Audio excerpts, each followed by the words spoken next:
Hey, what's up, y'all? Y'all good? I hope so. Listen, I want to know, how do y'all feel about Belle Collective Birmingham? Like, overall, what do you feel about the first season of Belle Collective Birmingham? On the scale of 1 to 5, 1 being the lowest, 5 being the highest, what would you give it?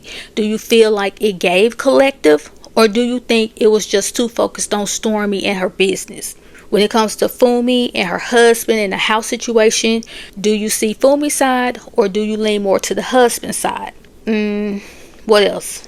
Okay, do you think if there was no conflict between Tiffany and mostly Stormy, do you think that there would be anything to talk about? Because most of the commentary across social media has to do with Tiffany. And when it comes to the other ladies like Amber, Sanetta, and Kayla, it's really not much to say because we didn't learn much of their story. And let's talk real quick about the Last Supper, the little situation with the feet washing, right?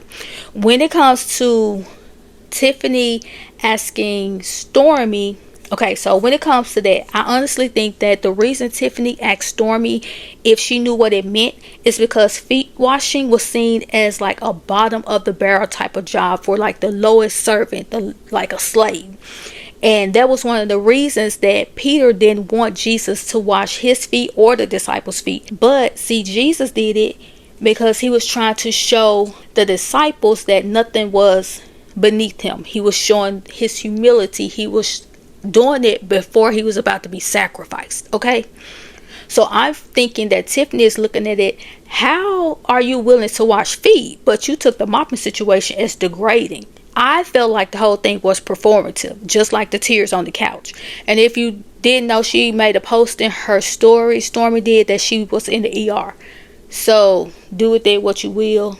If you saw my video a couple of days back, if you know, you know. Okay?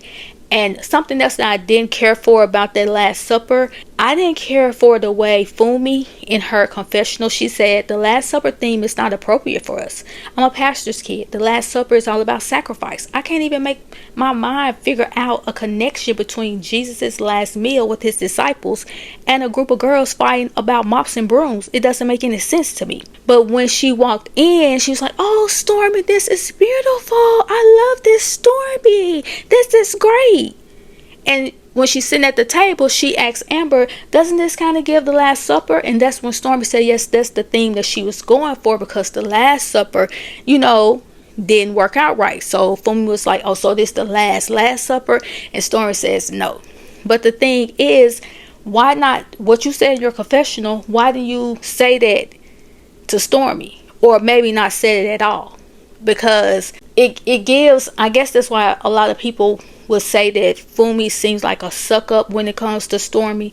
Now, where this conversation coming from, where the people feel like Fumi is in competition with Stormy and she trying to get a bigger house and a bigger property than Stormy, ain't nobody trying to compete with Stormy. Let Stormy do her thing and let these other ladies do their things. You don't know what their dreams and ambitions were before they got on this show. Oh my gosh, y'all get on my nerves sometimes. Get down in the comments. Let me know what you think about the first season of Belle Collective Birmingham. And I'll talk to y'all later.